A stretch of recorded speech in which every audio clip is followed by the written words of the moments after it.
ሰላም ለእናንተ ይሁን ውድ ተከታታዮቼ፣ ጌታ ዘመናችሁን ይባርክ። ዛሬ በማርቆስ ወንጌል ምዕራፍ 7 ላይ ያለውን ቃል ሼር ላደርጋችሁ እወዳለሁ እና በአዲሱ መደበኛ ትርጉም ነው የማገለግላችሁ ወይም እኔም መልእክት የማስተላልፈው።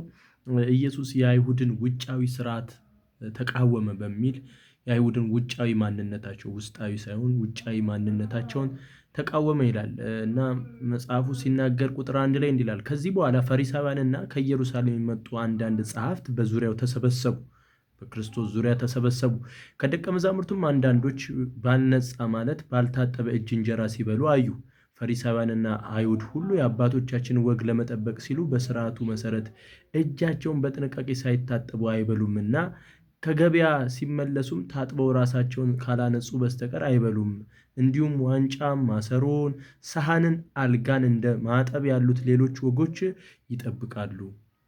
ኢየሱስ ጌታ ነው። እንግዲህ አልጋ ሲታጠብ አስቡት፣ ማሰሮ ሲታጠብ አስቡት። ያ ኦልሬዲ ማሰሮ ይታጠባል። አልጋን ማጠብ ግን በጣም እንትን ነው እና በውጫዊ ማንነታቸው ስለሚመኩ ሐዋርያት እጃቸውን ሳይታጠቡ ለምን ይበላሉ በሚል እይታ ነው እና የሃይማኖት ስርዓት ወይም ደግሞ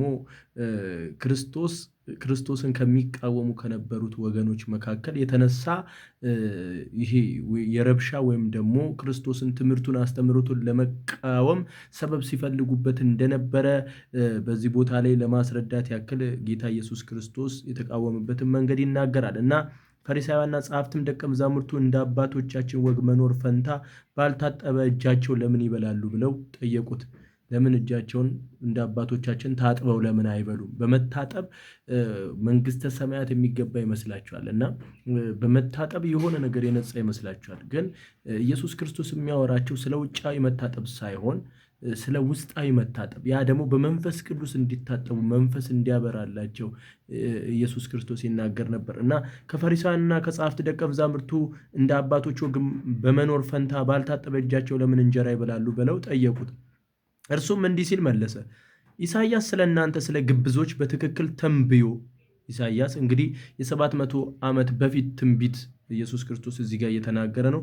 ተንብዮአል፣ እንዲህም ተብሎ ተጽፏል፣ ይህ ሕዝብ በከንፈሩ ያከብረኛል፣ ልቡ ግን ከኔ የራቀ ነው። በከንፈሩ ኢየሱስ ኢየሱስ ይለኛል፣ ልቡ ግን ከኔ ጭራሽ የራቀ ነው። ስለዚህ በውጫዊ ማንነት ነው እንጂ ኢየሱስ ኢየሱስ የሚለኝ ወይም ደግሞ ጌታ ጌታ አምላኬ አምላኬ የሚለኝ፣ በልቡ ግን ከኔ የራቀ ነው። ውስጣዊ ማንነት። እኔ ስለ ልባችሁ ነው የማወራችሁ። እናንተ ስለ ውጫዊ መታጠብ ታወሩኛላችሁ ወይ? ኢየሱስ ጌታ ነው። ዛሬ ውጫዊ መታጠብን የሚያዩ ብዙ ሃይማኖተኞች አሉ።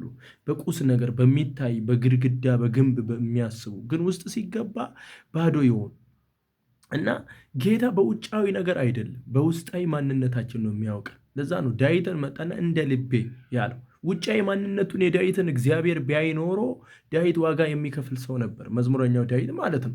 ግን ኢንተርናል ፓርት ነው እግዚአብሔር የሚያየው። ለዛ ነው መጽሐፍ ቅዱስ ሲናገር ኩላሊትንና ልብን የሚመረምር ይላል።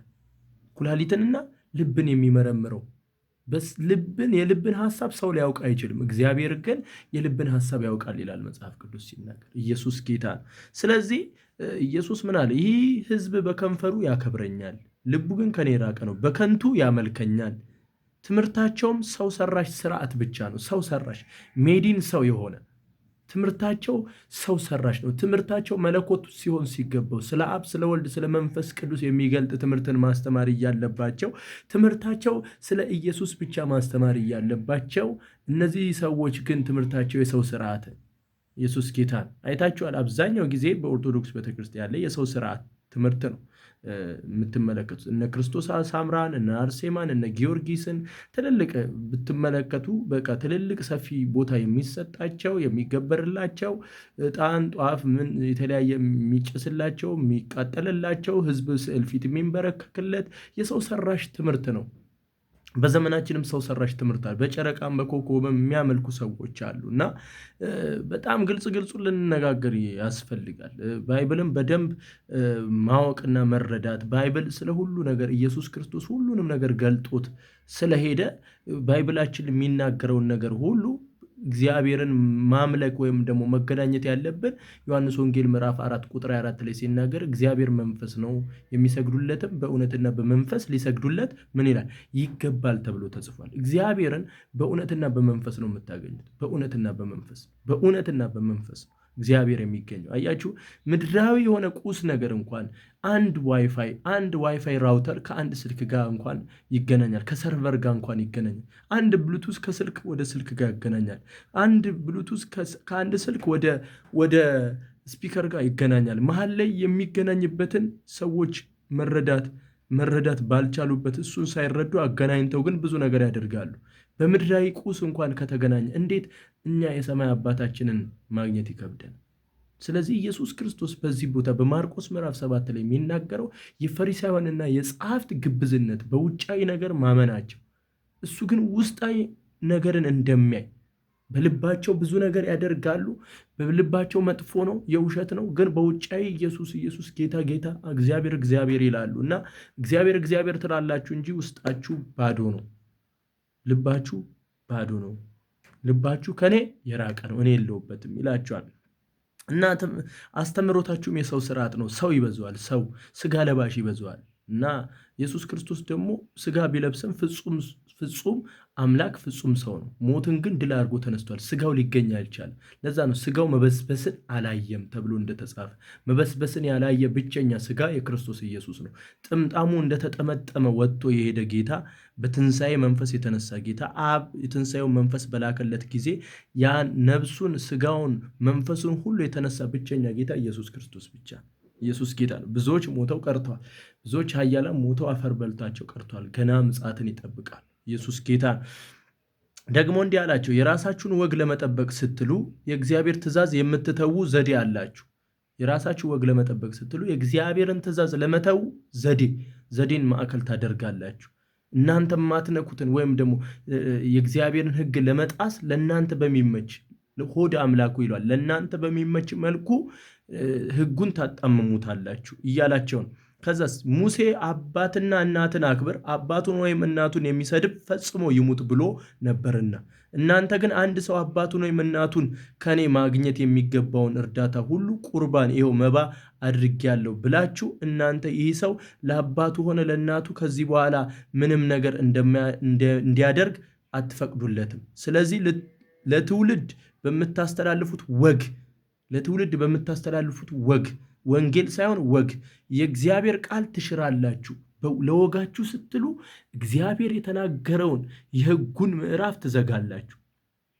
አስፖርቫኒ አኖሴ በጌታ በኢየሱስ ክርስቶስ ስምና ስልጣን ስለ ወጋችሁ ስትሉ አንድ ሰው አባትና እናቱን የማያከብር እናትና አባትን አክብር ተብሎ 10ቱ ትእዛዛት ላይ በተጻፈው እሱን ጥሳችሁ ለእናንተ ወግ እንደሚመች አድርጋችሁ የሚያመጣውን ወደ ቤተ መቅደስ የሚያመጣውን መስዋዕት ትቀበላላችሁ። ወደ ቤተ መቅደስ የሚያመጣውን መስዋዕት ምን ትላላችሁ? ትቀበላላችሁ። ሕጉን ትታችሁ ሕጉን ሽራችሁ ለእናንተ በሚመች ወግ በፈሪሳውያንና በሰዱቃውያን በውጫዊ በሆነ ማንነት የምትመለከቱ በውስጣችሁ ግን ኢየሱስ ክርስቶስን የማታከብሩበትን መንገድ ይዛችሁ ትሄዳላችሁ። እኔን አታከብሩኝም ያለበት ጉዳይ ነው።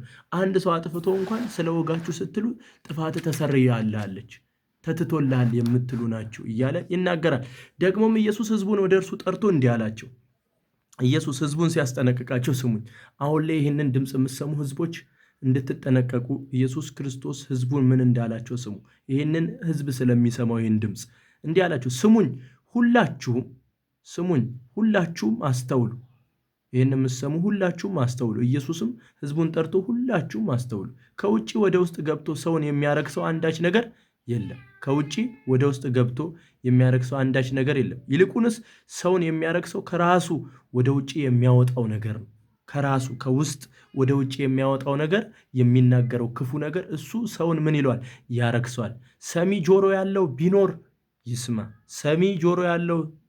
ይስማ። ሕዝቡን ትቶ ወደ ቤት ከገባ በኋላ ደቀ መዛሙርቱ ስለ ምሳሌው ጠየቁት። እርሱም እናንተ ነገሩ አይገባችሁምን? ከውጭ ወደ ሰው ገብቶ ሊያረክሰው የሚችል አንዳች ነገር የለም። ወደ ልቡ ሳይሆን ወደ ሆዱ ይገባል፣ ከዚህም ከሰውነቱ ይወጣልና። ኢየሱስ ይህም በማለቱ ምግብ ሁሉ ንጹሕ መሆኑን ገለጠ። ምግብ ሁሉ ንጹሕ መሆኑ ምን አለ ገለጠ። ቀጥሎም እንዲህ አለ፣ ከሰው የሚወጣ ያ ሰውን ያረክሰዋል። ከሰው ውስጥም ልብ የሚወጣ ክፉ ሐሳብ፣ ምንዝርና፣ ስርቆት፣ ሰው መግደል፣ ዝሙት፣ መስገብገብ፣ ክፉ ክፋትን፣ ማታለል፣ መዳራት፣ መቀኝነት፣ ስም ማጥፋት፣ ትዕቢት፣ ስንፍና ናቸው። እነዚህ ክፉ ነገሮች ሁሉ ከሰው ይወጣሉ፣ ሰውንም ያረክሱታል። ኢየሱስ ጌታ ነው። ኢየሱስ ጌታ ነው። ሰውን ምን ይሉታል? ያረክሱታል። እነዚህ ናቸው ሰውን የሚያረክሱት እያለ ጌታ ይናገራል። ስለዚህ ይህንን ቃል ሜዲቴት እንድታደርጉት ለእናንተ ማስተላለፌ ነው። ጌታ ዘመናችሁን ይባርክ። በጌታ በኢየሱስ ክርስቶስ ስምና ስልጣን ኃይል በውጫዊ ሳይሆን በውስጣዊ ማንነታችሁ ጌታ የምትቀበሉበት ኃይል የመንፈስ ቅዱስ ኃይል ይለፍባችሁ በኢየሱስ